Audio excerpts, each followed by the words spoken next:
welcome back to another vid, my first one for a while. Every single video I make, I say they'll be more regular, and they never are. But hopefully this will be the turning point. But don't hold me to that. Time will tell. But anyway, I've been listening to a few records and a couple of CDs and reading a book of late. Kind of. I'll explain more. So I thought I'd just do a quick vid, talk about them. 15 minutes, 20 minutes, however long it lasts. So the first one up is by a band called Poison. This one is their debut album called Look What the Cat Dragged In, and it's from 1986. Now, I've got to be honest, you look at it and it's a little bit kind of cheesy, very kind of passé, obviously this kind of hair metal, or glam metal, pop metal, but I like it. Now, I don't know whether that's partially to do with a bit of nostalgia, like the 80s, loving the 80s. Obviously, I was a young kid at the time, but I don't know, I just like it. I think musically I like it. You know, I think if you like kind of pop and you like kind of rock with the melodies, then this is the perfect kind of combination, really, for me, these kind of bands. It's definitely not my favourite genre, far from it, but I really do like it. And as I get older, I like it even more. I work that one out. I mean, you're not going to catch me anytime soon pitching up in this kind of attire. It kind of looks, you know, a little bit ridiculous, but cool at the same time. Very much of its era, I think. But yeah, I really like it. Now, this album in particular, you probably will know the song Talk Dirty to Me, which is track 1 on side 2. But other songs like Cry Tough, I Want Action, even the title of the album, Look What the Cat Dragged In, which is track 5 on side 1. They're all pretty good if you like that kind of music. You know, if you're into Poison, Motley Crue, maybe to a lesser degree the likes of Bon Jovi, and maybe to keep it more modern, somebody like, even though they've kind of not as famous or as popular as they were, maybe someone like The Darkness. I mean, I'll talk about those maybe in a little bit more detail another day. But yeah, I quite like them. I quite like that kind of music. So that's the debut album from Poison, Look What the Cat Dragged In, 1986, like I say, and I like it. And yeah, I don't know what to say. I don't know if that's a cool thing to say or too cheesy. I'm not sure. But I like it. I guess that's the most important thing. Now, next up is a band. You see, there's many bands like this. This is one of them. But others are, I'd say, U2, maybe the Beach Boys. Who else can I throw into the mix? Maybe even someone like the Smiths. A lot of bands where, of course, I know all the hits. Queen will be another one. I know all the singles, I know all the hits, but my exposure to them in terms of albums and listening in depth is quite minimal. And the other bands in question are these guys, The Cure. Now, this is a singles compilation, essentially, called Standing on a Beach. This came out in 1986, and it was celebrating essentially 10 years of The Cure being a band, obviously formed in 1976. Now, despite that, from 76 to 86 when this came out, the track listing, I think, just goes to 85. But what I really like about it, it's quite simple, really, but on the back there, if you can see, I mean, you probably won't know unless you are a fan, but it's in chronological order. So the first one was the one that they released, which was Killing an Arab.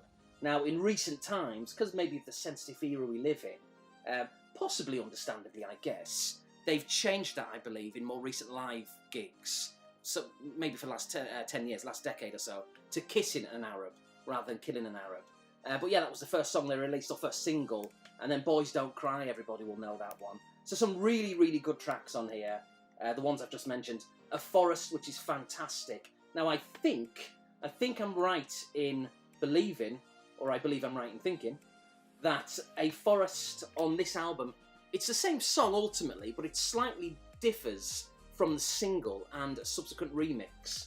So how different it is, I'm not entirely sure. Maybe it's slightly shorter or it has a different ending. I'm not entirely certain. But for all intents and purposes, it's the same song. So A Forest is brilliant, a really good track. The Walk, The Love Cats, The Caterpillar, In Between Days, Close to Me. These are all really songs that most people would know. You'd have seen them on TV a million times, heard them on the radio, or at a club, or even in the shopping mall, or wherever you've been playing in the background. So yeah, The Cure are one of those bands for me where, yeah, I've had a few albums in the past, many years ago, on CD. I do have one more on vinyl, and I'll talk about it in time, in the future, whenever that may be, after I've listened to it in depth, I guess. But yeah, one of those bands who I know all their hits, but I've never really sat down to listen to their discography. Not really. So yeah, I've got this, and it's really, really good. Now, in the past, I've got to be honest, maybe it's just me, I'm not sure, but I've always, or at least when I was younger, I would shy away from getting best ofs, because to me, for whatever reason, it's like they cheapened the collection. It was like, you know, I don't know, for whatever reason it cheapened the experience. Maybe it just seemed a bit of a cop-out, an easy way to discover a band, which I guess is a good thing, really.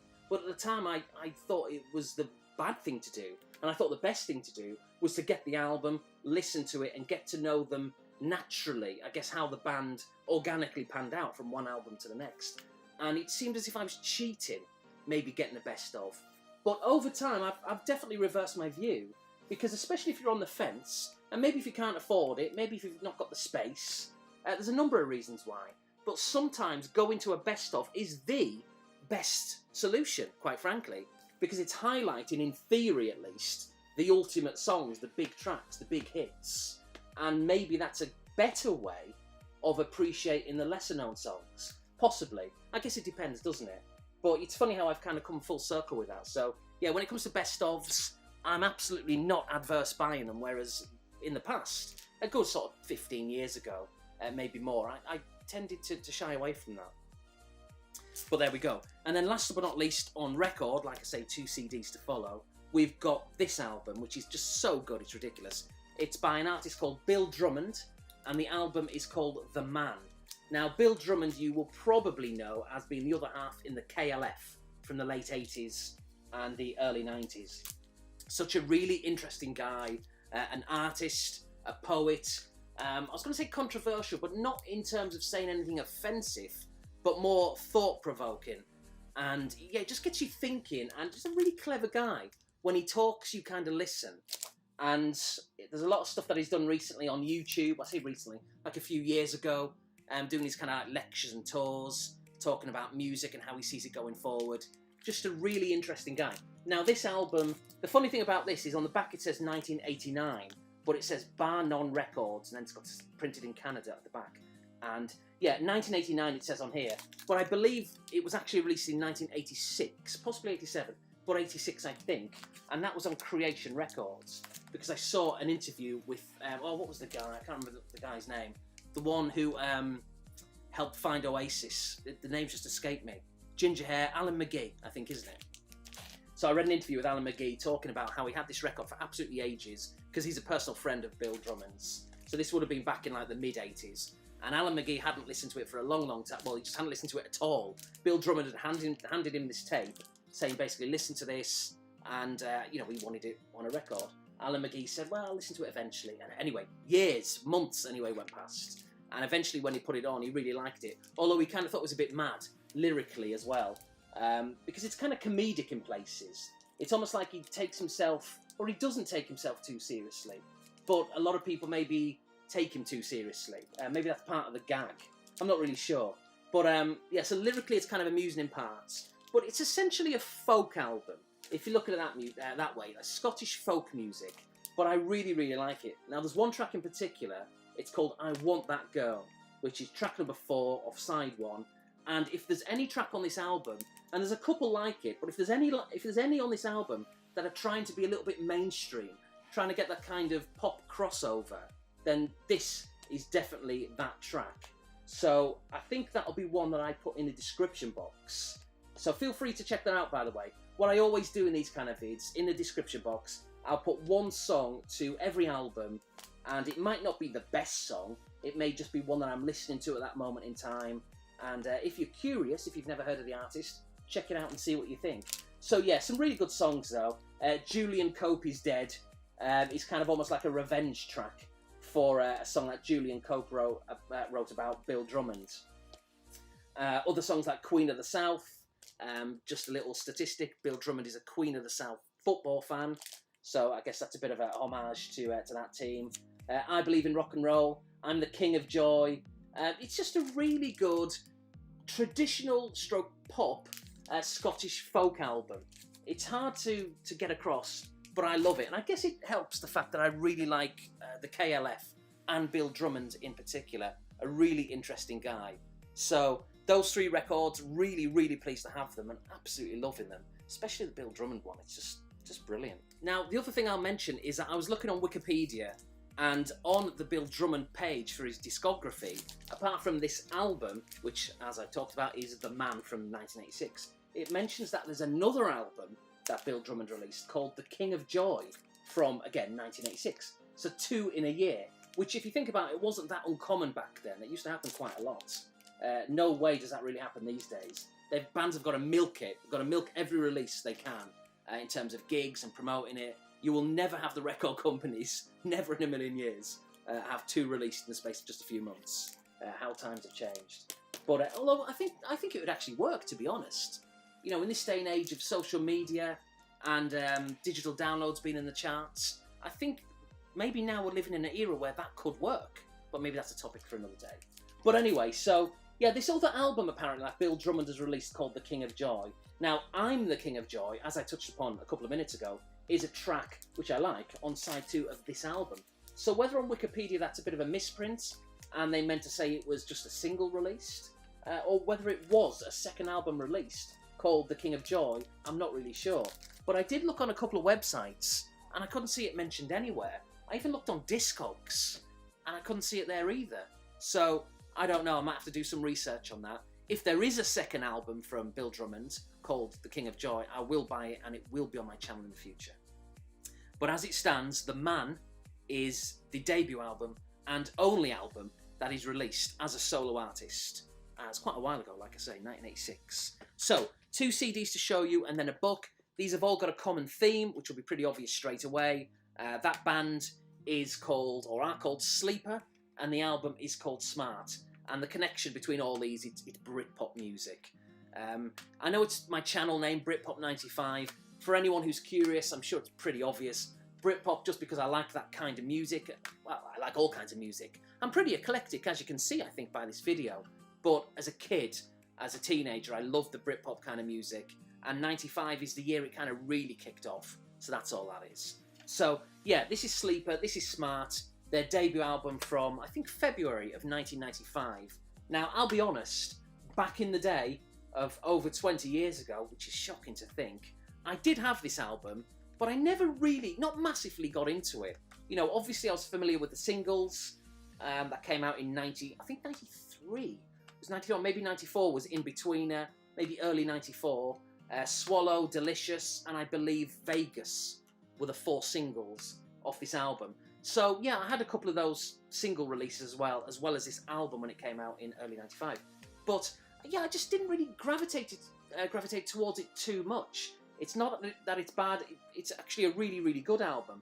But I think we've all got albums where, you know, maybe decades later we sit down and listen to it and think, that's actually really good, much better than you remembered, or maybe in some situations you didn't give it a chance, not a proper chance anyway.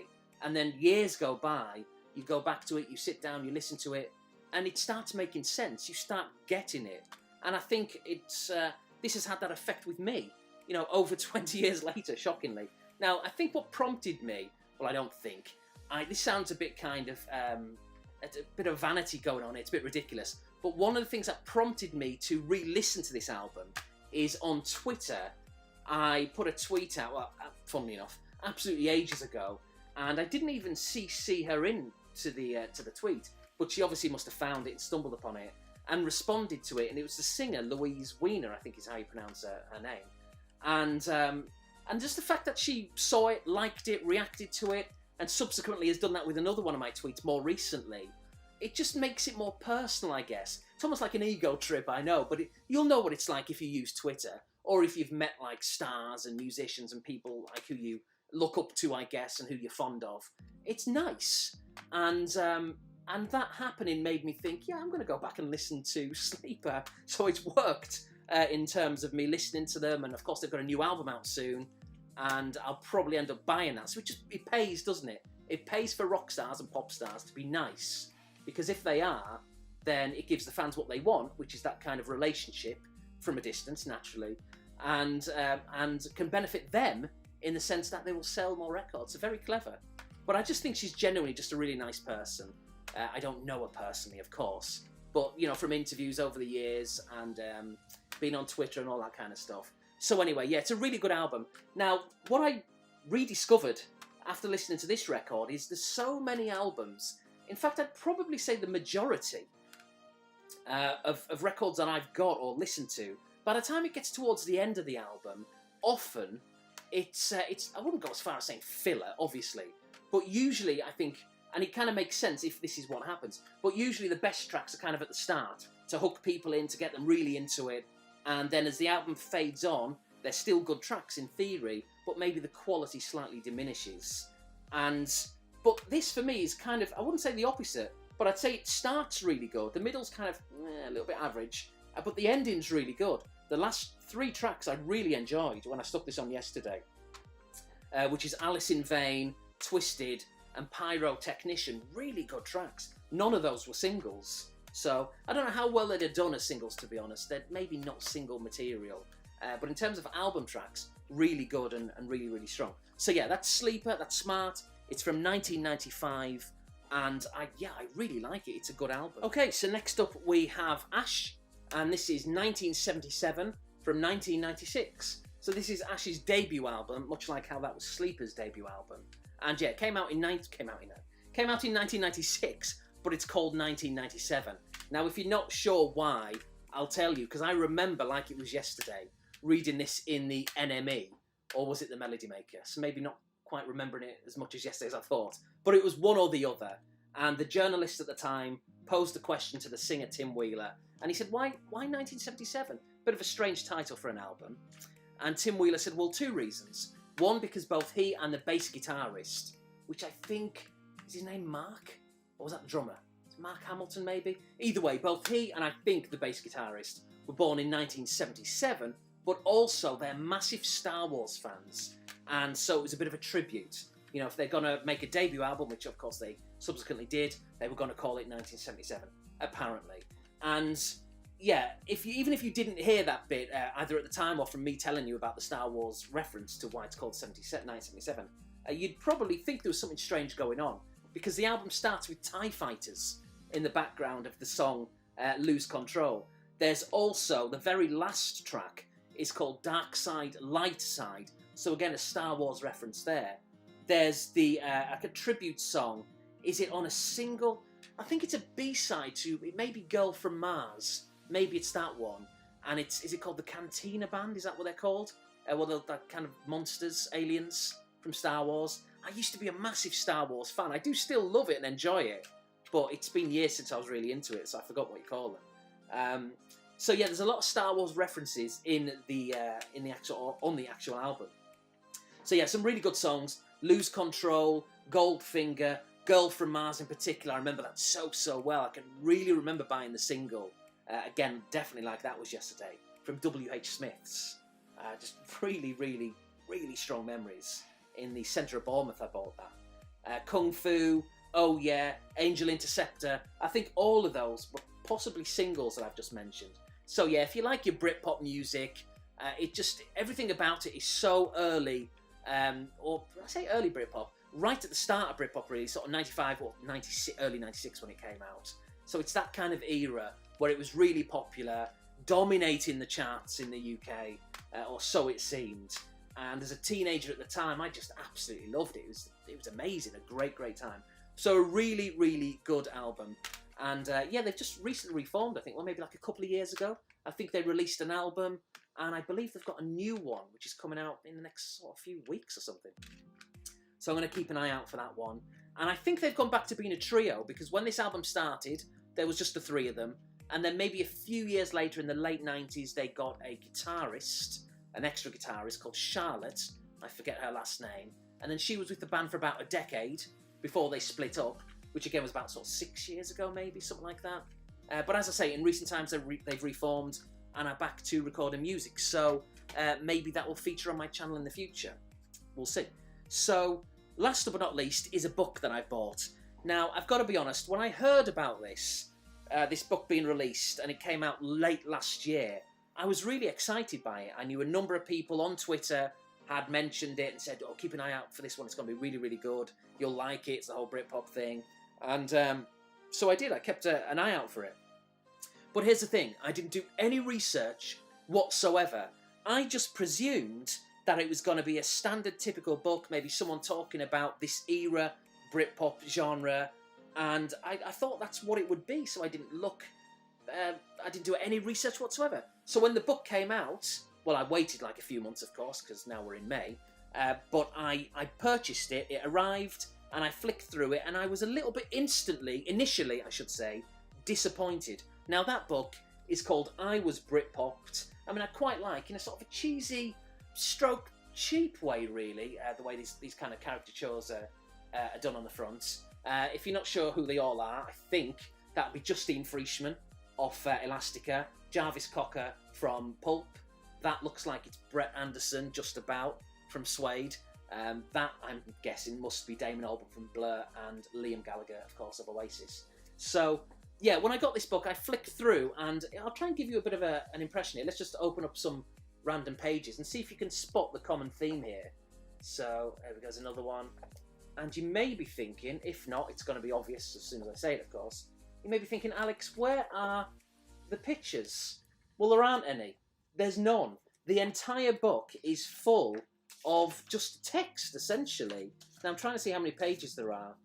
There's over 300. There's closing on, I think, nearly 350, 340, 350 pages.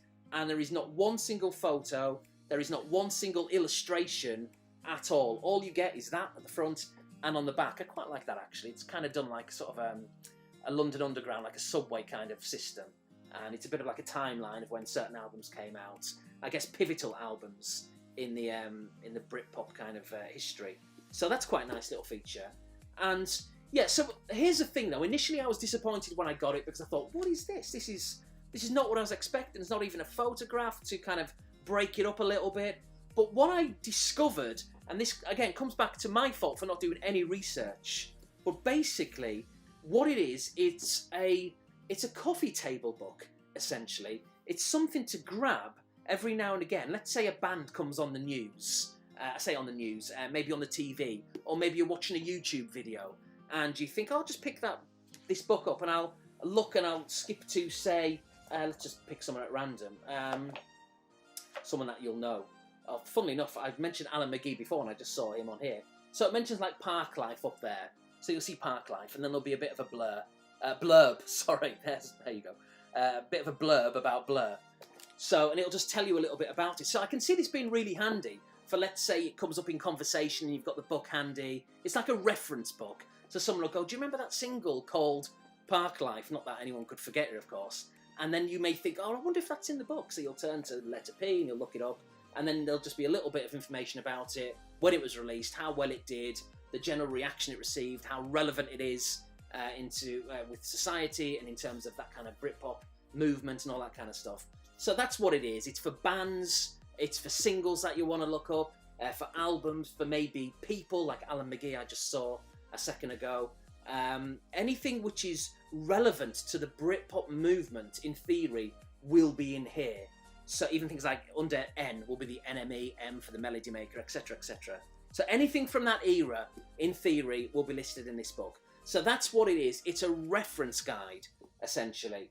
Now, I do stand by the fact that I'm still a little bit disappointed there's no pictures in there. I do appreciate it would have cost them a bit of money to get licensing, the publishing and all that kind of stuff, the image rights. I understand that, but they can't have been that expensive. Even for some of the minor bands, or even if they'd have taken some pictures themselves, you know, from more recent gigs, even if it wasn't from back in the Britpop era, that still would have been nice to have broken it up a little bit. But from a financial perspective, I get it. I understand it maybe would have been too expensive for them. It just would have made this an even more attractive proposition. But it's still good. It's still good. It's just not what I thought. Like I say, I was expecting to pick a book up, that one in particular, of course, and for it to be a story, for someone to be writing their memoirs of what it was like in the Britpop era, and that is just not the case. It's not the case. It's not that kind of a book. It's basically a coffee table research or reference book, I should say. And when you look at it with that perspective, it's actually pretty good. It's more my fault for not doing the research. But in a way, I'm glad, because if I had have done the research, and if I had have found out that it is a reference book without any photographs, I probably wouldn't have bought it. But now I have bought it. After the initial disappointment, I now appreciate it for what it is. Okay, so that just about wraps up another vid. Now going forward, I do want to make these videos more regularly, but I say that all the time. I think every single time I make one of these vids, I come out with the classic, you know, oh, I'll make another video in a week or two, and then a month goes by and I've done nothing. It's lazy. But hopefully from this juncture forwards, we'll start making these videos with a lot more regularity, but time will tell. Now, if you've got Twitter, please feel free to follow me. Not just do I talk about music, which is a big focal point of it, but just general life really, all sorts of things. No drama, just chilling out, just having a laugh. So if that's the way you are, if you're that way inclined, which is just the normal way, just being friendly and down to earth, please feel free to follow me. Also on Instagram, I'll put a link or some kind of reference to it on my screen, or on your screen, I guess, technically. And yeah, I do keep meaning to get back into Instagram, but I've yet to do it. But I will do. It's another thing I plan on doing going forward. I probably created the account a good 2 or 3 years ago, and there are a few things on there. I just don't really use it too often right now. Twitter I do. I'm a lot more regular on that. So that just about wraps up the vid. What I'm going to have at the end of the video is a bit of a montage of the records, the CDs and the book. The music will be a little bit louder, so you may want to turn it down a little bit if you're not too fond of that kind of music. It might be a little bit in your face. But either way, thank you very much for watching. Until my next vid, hopefully it'll be a week or two, then I'll see you later. Take it easy.